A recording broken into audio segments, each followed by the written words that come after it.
Tiene la palabra el senador Fernández de Kirchner. Sí, señora presidenta.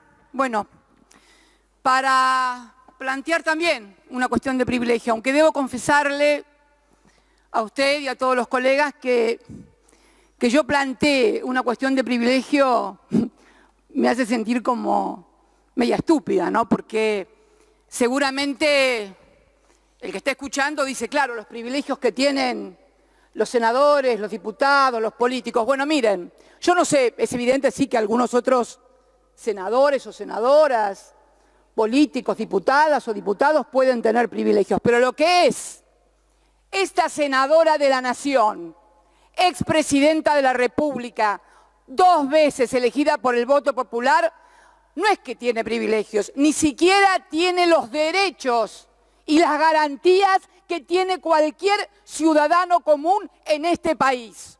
Así que, en realidad, es un eufemismo esto de plantear, por lo menos desde mi punto de vista, desde mi banca, una cuestión de privilegio.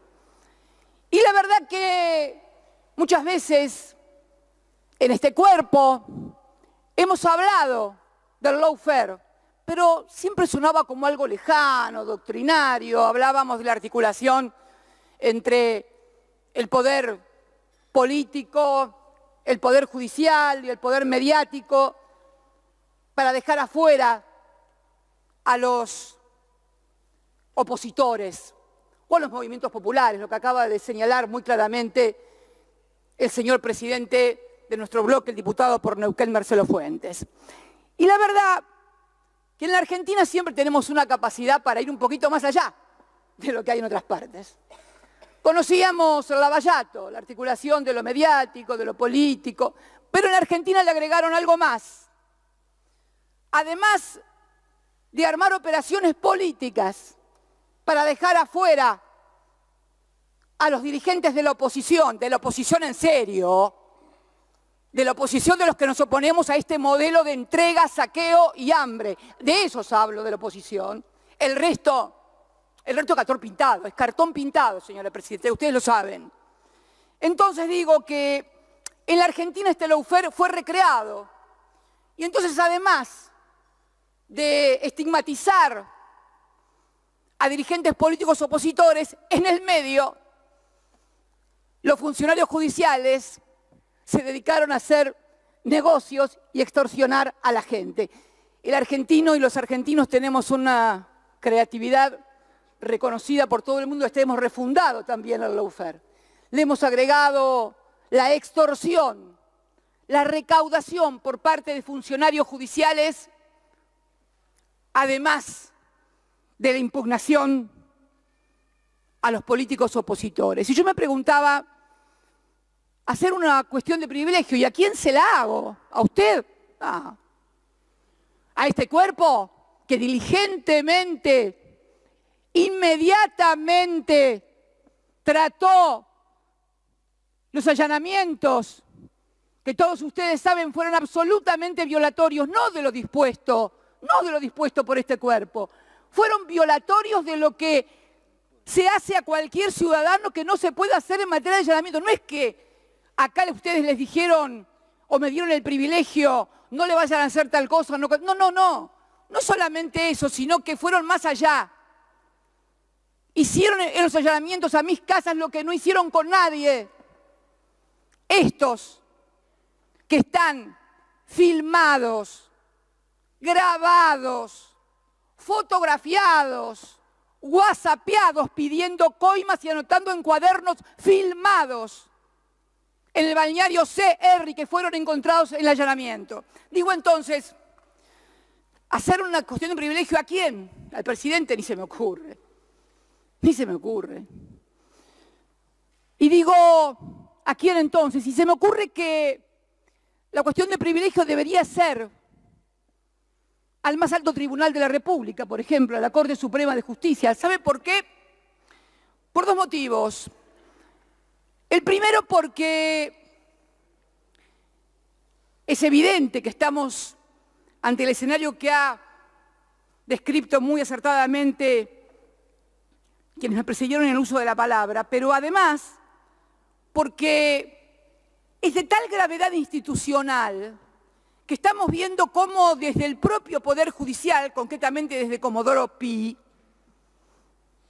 se está intentando quitarle la causa a un juez para que no investigue. Pero no solamente eso, sino que de la propia sentencia del juez se puede colegir la actuación de una embajada extranjera en esta cuestión.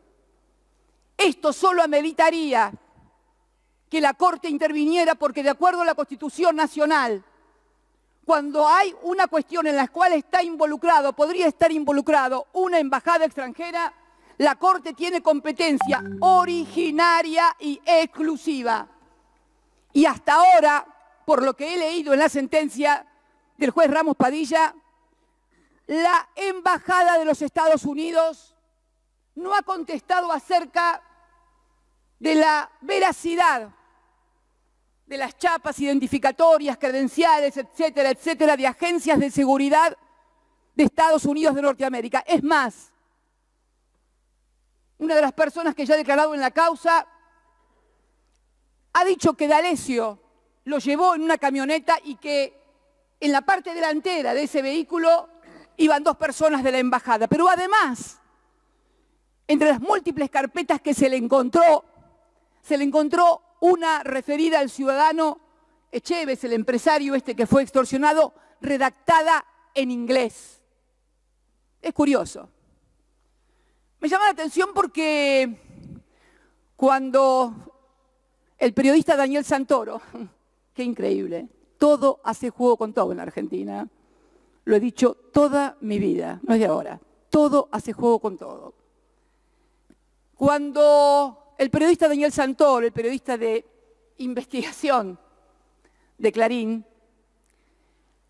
publicó en la tapa que nuestra ministra de Defensa, la doctora Nilda Garré, y Máximo Kirchner, mi hijo, tenían cuentas millonarias en dólares, en cuentas offshore, el Departamento de Estados Unidos de Justicia tardó casi 2 años en informar acerca de que todo esto era falso. Y sin embargo, fíjese qué curioso, qué diligencia. Este empresario Echeves, que iba a ser involucrado si no pagaba la coima de $400.000 en la causa de las fotocopias de los cuadernos, ya tenía redactada en inglés, un informe acerca de su estado patrimonial, del de sus hijos que viven en Estados Unidos, etcétera, etcétera. ¿Quién se lo habrá dado? ¿O lo habrán traducido entre Stornelli en tiempo récord? Porque estamos hablando no de una cosa que sucedió hace 2 años, estamos hablando de una maniobra extorsiva que había empezado fines de enero y ya tenían la carpeta en inglés. ¿En serio? ¿Que la Embajada de Estados Unidos no tuvo nada que ver? La verdad que me cuesta creerlo. Pero digo entonces, señora Presidenta, que no estamos ante una cuestión únicamente, como bien han señalado los que me han precedido en el uso de la palabra, de un fiscal o de un juez. No, no. Esto está claro que es un sistema, es un entramado, porque además también se descubrió en esta misma, el juez lo descubre también en estas mismas actuaciones, que una cosa similar, absolutamente igual, pasó en un juzgado en lo penal económico. Y también con un protagonista, el mismo protagonista periodístico, que era el que escribía sobre la mafia de los contenedores en Clarín. Entonces, digo que estamos ante un sistema muy perverso, de extrema gravedad constitucional e institucional. Mire, yo soy senadora, o fui senadora, sí, ya termino, señora Presidenta, ya termino. Desde el 10 de diciembre de 1995. Ríos de tinta sobre la mayoría automática de la Corte, sobre el manejo de los jueces, etcétera, etcétera, etcétera. En mi vida como legisladora nacional, he visto y he escuchado algo similar a lo que nos ha tocado ver y escuchar, ver y escuchar, no de arrepentidos, ver y escuchar en los chats, en las fotos, en las filmaciones. Exactamente lo que yo muchas veces digo, una suerte de proyección que algunos hacen de las cosas que hacen ellos sobre otros. Entonces digo que esto no es casual, esto no es solamente, puede ser que el ciudadano común, con todos los problemas que tiene, se sienta alejado de estas cuestiones. Pero todos tienen que saber, cada argentino y cada argentina tiene que saber que estos sistemas se arman no solamente por cuestiones económicas o de oposición interno-política, sino para imponer modelos económicos y sociales de sojuzgamiento. Siempre fue así. Era así en la dictadura, cuando los metían en la ESMA, pero además de meterlos en la ESMA por subversivos, le robaban el lavarropa, la heladera, le hacían firmar una escritura a la madre. Siempre fue así. Siempre atrás de estos sistemas perversos y delincuenciales está la instauración de un modelo económico de despojo, de saqueo, de hambre y de miseria para el pueblo argentino. Por eso, señora presidenta, no tengo demasiadas esperanzas realmente en esta cuestión de privilegio, pero siento, eso sí, siento como legisladora de la nación la responsabilidad de estar sentada en esta banca no para cobrar un sueldo ni para calentarla, que no me interesa, sino para decir lo que está pasando en la República Argentina. Muchas gracias, señora presidenta.